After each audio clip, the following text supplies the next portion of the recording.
모든 영상에 소개하는 내용들은 각자의 판단에 맡깁니다.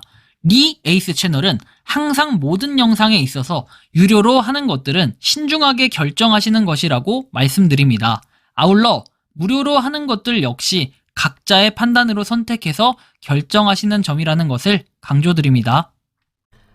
안녕하세요, 리 에이스입니다. 자, 여러분들 이번 시간은 파이코인 2019년도와 21년도의 로드맵을 한번 비교를 해보고, 그리고 앞으로는 어떻게 로드맵이 나올지 이런 것들 잠깐 살펴보는 시간 가져보도록 하겠습니다.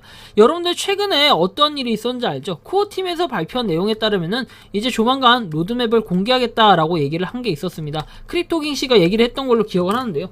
자, 아무튼 이번 영상을 끝까지 보시면서 과연 로드맵이 어떤 식으로 과거부터 지금까지 변천사가 있었는지 확인해보고, 이제 앞으로 올해 제가 볼 때 나올 것 같은데 이 올해 나올 과연 이 로드맵은 어떤 것인지 한번 살펴보는 시간 가져볼게요.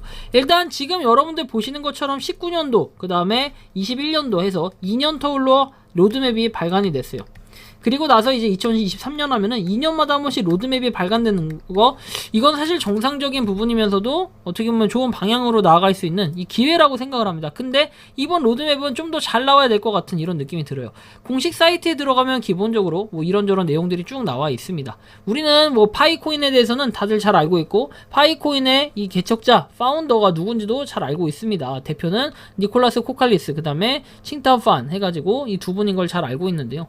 우리는 그래서 블록체인 뭐 익스플로러 이런 것도 만들어졌는데, 그럼 과연 메인넷은 언제일까? 약간 이런 의문점도 많이 들 거예요. 그래서 이번 시간은 로드맵에 대해서 좀 더 심층적으로 살펴보는 시간을 가져볼 겁니다. 19년도 로드맵 같은 경우에 보면은 뭐 장점해가지고 2100만 비트코인만 존재할 것이다. 그래서 비트코인은 2100만 개 뿐이므로 돌아다니기에 충분한 비트코인이 없다라고 얘기를 하고요. 블록 보상 감소해가지고 계속해서 감소가 되고 있고, 비축은 교환 매체로 사용을 금지한다. 그래서 P2P 전자현금 시스템으로 출시되었지만 비트코인의 상대적 희소성으로 인해 중간 교환 역할을 하는 목표를 방해했다. 비트코인이 희소성으로 인해 디지털 금 또는 디지털 가치 저장소의 한 형태로 인식이 되었고, 이러한 인식의 결과는 많은 비트코인 보유자들이 비트코인을 일상적인 비용으로 출금하기를 꺼린다라는 것이에요. 사실 수수료 부분도 아깝기도 하고요. 이런 부분은 확실히 있어요. 비트코인이 비싸니까. 하나당 가격 뭐 3,000원, 지금은 4천만원 좀 안 되는 가격인데, 자, 이런 부분에 살짝 걱정이 되긴 할 거예요. 자, 그리고 온라인 시간 풀링 및 수익 창출이라고 해서 29년 로드맵에는 이런 내용이 나와요. 자, 우리 모두는 혼자 할 수 있는 것보다 더 많은 일을 할 수 있을 것이다. 오늘날의 웹에서 구글, 아마존, 페이스북과 같은 거대 기업은 개인 소비자에 대해서 막대한 영향력을 행사한다. 결과적으로 그들은 웹에서 개별 소비자가 창출한 가치 대부분을 차지할 수 있고, 파이는 구성원이 공동 리소스를 풀링해가지고 자신이 창출한 그런 가치를 공유할 수 있도록 하면서 경쟁의 장을 평준화한다 라는 이런 내용이 있어요. 그래서 뭐 아래 보면은 파이 스택이라고 해서 활용도가 낮은 리소스를 활용한다라는 내용, 그리고 19년도 로드맵에서 실내 그래프에 대한 파이 레저에 대한 내용들이 쭉 나와 있고, 이 레저에 따르면은 뭐 여기 보시는 것처럼 아마존, 이베이, 옐프가 같은 공급자의 평가 시스템에 의존한다. 쭉쭉쭉 내용이 나와 있고, 파이의 기본 통화는 네트워크 보안에 기여하는 모든 사람이 자신이 만든 가치의 일부를 캡처할 수 있도록 한다라는 내용. 그리고 이제 거버넌스에 대한 내용은 뭐 1세대, 2세대 막 이런 식으로 세대별로 나눠졌는데, 종종 암호화폐, 암호 경제 시스템에서 가장 간과하는 측면 중 하나다라고 돼 있어요. 그렇죠. 거버넌스가. 비트코인 1세대와 같은 네트워크는 인센티브 설계 조합에서 발생하는 비공식 또는 메커니즘을 통해 공식 거버넌스 메커니즘을 대체로 피했다. 쭉쭉쭉 내용들이 나와 있고, 파이의 거버넌스 모델 해가지고 2단계 계획이라고 되어 있습니다. 온체인 거버넌스 장점에 도전하는 기사에서 이더리움의 핵심 개발자 중 한 명인 이 발드 잠피르는 블록체인 거버넌스가 추상적인 디자인 문제가 아니다. 그래서 선험적으로 설계하거나 특정 정치 시스템에서 발생하는 특정 문제를 관찰하기 전에 설계하는 것이 매우 어렵다는 것. 그래서 첫 번째 민주주의 실험인 연합 헌장은 8년간의 실험 끝에 실패를 했고, 쭉쭉쭉 내용이 나와 있으며 2단계 계획을 추구할 것이다. 뭔가 굉장히 19년도에는 추상적인 내용들이 많이 나왔었다. 이런 걸 좀 볼 수가 있습니다. 임시 거버넌스 모델이라고 해서 500만 회원이 되면은 이렇게 할 수 있게끔 나와 있는데, 500만 회원을 이미 돌파를 했었고, 있었고, 그쵸? 파이의 장기 거버넌스 구조 제약에 참여할 수 있다. 뭐 이런 내용들. 너무 추상적이에요. 근데 이게 로드맵이었고, 당시에 파이코인도 이렇게 좀 허접한 느낌이 있었다라는 건 여러분들이 느끼셔야 될 거예요. 그래서 로드맵 배포 계획에서 나와 있던 거는 설계, 배포, 트러스트, 그래프, 부스트 스트랩, 그 다음에 테스트넷, 뭐 이렇게 해서 쭉쭉쭉 내용이 나오고, 이건 제가 한 두세 번 정도 설명을 해드렸기 때문에 그냥 참고만 하시면 좋을 것 같아요.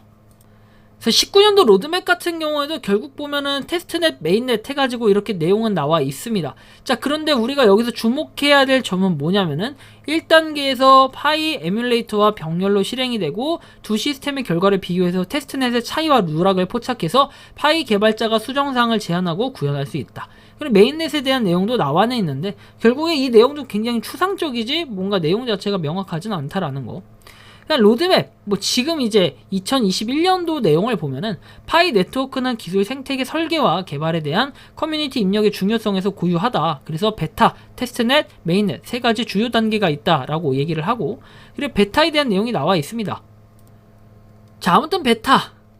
지금 이제 2023년도 거, 어차피 근데 2021년도 건데 이건 똑같아요. 똑같은데, 여기에 좀 추가적인 부분이 이런 거, 베타 단계에서 주요 성과가 있었다라는 내용이 좀 추가가 됐던 게 있어요. 그래서 350만 명이 넘는 참여 개척자로 성장을 했다. 233개 국가 및 지역에 도달했다. 이런 내용들이 주요 내용들이었어요. 2021년도에는. 2021년도에 또 나왔던 내용들 보면은 여기 노드에 대한 테스트넷에서는 뭐 10,000개 이상의 완전히 이렇게 기능을 갖춘 커뮤니티 노드 100,000개 이상의 일례 활성 노드에 도달했다. 뭐 이런 내용들이 있었고, 그 다음에 파이 테스트넷을 통해서 뭐 쭉쭉쭉 내용이 나왔던 거, 유틸리티를 만들고 파이 생태계를 개발할 수 있다. 테스트넷 단계에서 다음과 같은 주요 성과가 이루어졌다 해서 뭔가 성과들이 하나씩 나와 있습니다. 자세하게 설명이 써 있는데 뭐 이런 설명 이제 좀 의미가 있을까 하는 생각이 들면서도 한편으로는 2019년도와 21년도에 뭔가 발전은 좀 있었구나, 이게 변화한 건 있었구나, 이걸 느낄 수가 있고 100,000개 이상의 일일 활성 노드로 성장을 했대요. 자, 그래서 3단계 또 메인넷이라고 돼 있는데 이 메인넷에는 두 가지 기관이 있다 해서 밀폐형, 폐쇄형 네트워크, 개방형 네트워크라고 돼 있어요. 그래서 폐쇄형 네트워크에는 어때요? 12월에 시작을 했고 이때부터 쭉 폐쇄형이었잖아요. 그래서 이 폐쇄형에는 투 피리어드 어프로치 해가지고 중간 봉쇄 기간에는 여러 가지 이점이 있고 이 접근 방식은 다음을 위한 시간을 허용한다 해가지고 KYC 통과는 전 세계 수백만 명의 개척자 뭐 등등등 쭉 내용이 나와 있고 뭐 다른 건 없어요, 그죠? 그래서 이 기간은 외부 방해 없이 유틸리티를 만들고 파이의 비전 반복 철학과 일치한다. 쭉 내용이 나오고 KYC 인증, 메인넷 잔액 이체에서 쭉 내용이 나와 있습니다. 뭐 여러분들 각자 판단을 하시겠지만 굳이 제가 느끼기에는 이 KYC 인증 어쨌든 간에 이것이 약간 걸림돌이 되다 보니까 사실 로드맵을 만들 때 요번에도 23년도에도 되게 형식적인 로드맵이 될 수도 있지 않을까 하는 생각이 듭니다. 로드맵이 나온다고 그것이 호재라고 보기는 어려워요. 다만 그래도 우리가 KYC 인증을 도대체 언제쯤 다 완료한다든지 아마 이런 내용이 적히진 않을 것 같고 메인넷이 언제쯤 되겠다 이런 내용이나 좀 제대로 적혔으면 좋겠어요. 몇 년 몇 월까지 하겠다. 맨날 이렇게 실적 같은 것만 얘기할 게 아니라 지금 보면 개방형 네트워크 시대에서 원래 로드맵에 나와 있던 것은 자, 폐쇄형 메인넷의 폐쇄형 네트워크 생태계 성숙도와 KYC 진행 상황에 따라 이 기간은 파이데이 2022년 3월 14일 그리고 파이투데이 2022년 6월 28일 또는 그 이후에 시작될 수 있다라고 나와요. 그래서 개방형 네트워크 기간은 폐쇄형 네트워크 기간의 방화벽이 제거가 돼서 다른 네트워크, 지갑, 파이 메인넷에 연결하려는 모든 사람과 같은 외부 연결을 허용한다. API 포출은 방화벽으로 보호되지가 않고 파이오니어들은 파이 노드 그리고 API 서비스를 실행할 수 있고 개척자들은 다른 블록체인과 연결될 것이다. 그래서 메인넷을 실행할 수도 있다. 이거 보면 좀 이상하지 않나요, 여러분들? 왜냐면 잘 생각해보면은 이때라고 딱 언급을 했어. 파이데이와 파이투데이를 언급했는데 그리고 또 그 이후에 시작할 수 있다고 했어요.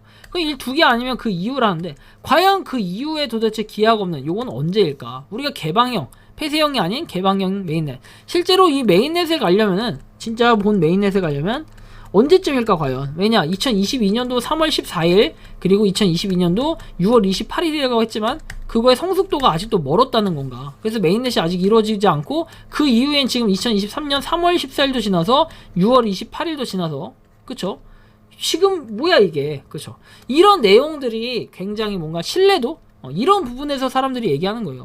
사람들은 이 신뢰도가 떨어진다라는 거 괜히 얘기하는 게 아니고 괜히 까는 게 아니라 이 로드맵 같은 거에 분명히 이렇게 백서에 기재가 돼 있는데도 불구하고 이런 백서를 간과한 다음에 무조건 파이코인 편만 들어서는 안 된다라는 거예요. 왜? 파이코인이 분명히 이렇게 기재를 해놨어요. 글로 기재를 해놨을 정도면은 어느 정도 명확성 있게 행동을 해야 되는 게 맞아요. 예를 들어서 글에는 뭐 이렇게 써 있을 수 있겠죠. 자, 내가 100원을 줄게, 내가 1000원을 줄게, 또는 내가 100원 또는 1000원 또는 안 되면은 그 이상을 줄게 라고 얘기했어요. 근데 그 이상이 언제 주는 건지, 그쵸? 언제 주는 건지 기약 기간도 없고, 이러다 보면은 사실 답이 없어지는 거예요. 그래서 기간에 대한 게 명시가 될 정도로 아까 전에 2022년도 3월 14일과 6월 28일 이렇게 두 가지가 제시가 됐으면 사실 그 이유라고 해도 그 연도 2022년도 이때를 좀 넘기지 않았으면 좋겠다가 느껴졌을 거예요. 아니면 또는 2023년 3월 14일이나 6월 28일에는 뭔가 있었어야 되는데 아무것도 이게 없었다라는 거에 굉장히 아쉬움을 나타낼 수밖에 없다. 왜? 홈페이지에 가봐도 버젓이 나와 있는 이런 2022년도의 내용들이 있었기 때문에 아무래도 지금 2023년도에 심지어 3월과 6월을 다 지나갔기 때문에 이런 부분에 있어서는 조만간에는 그래도 메인넷이 공개되지 않을까 하는 기대감은 있는데 결국에는 이번에 2023년도 앞으로 나올 로드맵에 대해서도 보면은 이 로드맵에 대해서는 꼭 나와야 되는 게 메인넷에 대한 언급인데 이게 기간이 좀 더 명시가 돼야 될 것 같아요. 그렇지 않으면 계속해서 논란이 쌓이고 이러다 보면은 파이코인을 정말 떠나가는 사람들이 생길 수도 있겠다 하는 생각이 들어요. 물론 지금도 많은 사람들이 떠났지만 그래도 아직까지는 유지하고 또 믿는 사람들도 많이 있기 때문에 파이코인을 계속 기다릴 수밖에 없는 이런 상황이라는 것도 확실히 현실적인 부분이긴 합니다. 하지만 그렇다고 해서 우리가 파이코인을 그냥 내려놓을 게 아니잖아요. 열심히 좀 응원을 하고 좋은 방향으로 나아갈 수 있게 여러분들이 커뮤니티를 자체적으로 형성을 하고 있다 보면은 어느 순간 우리가 기다리던 메인넷도 돌아올 것이라고 생각합니다. 여러분들이 생각하는 파이코인은 어떠십니까? 자, 이렇게 여러분들의 의견을 댓글로 남겨주시면 좋겠습니다. 이번 영상은 여기서 마치는 걸로 하겠고요. 도움이 되셨다면 구독과 좋아요, 알림 설정 부탁드리겠습니다. 리에이스였습니다. 감사합니다. 평소에 궁금하셨지만 내가 시도해보기 어렵거나 시간 낭비하고 싶진 않고 새로운 제보를 해주실 분들께서는 아래의 주소로 메일을 보내주시면 제가 해결해드리겠습니다.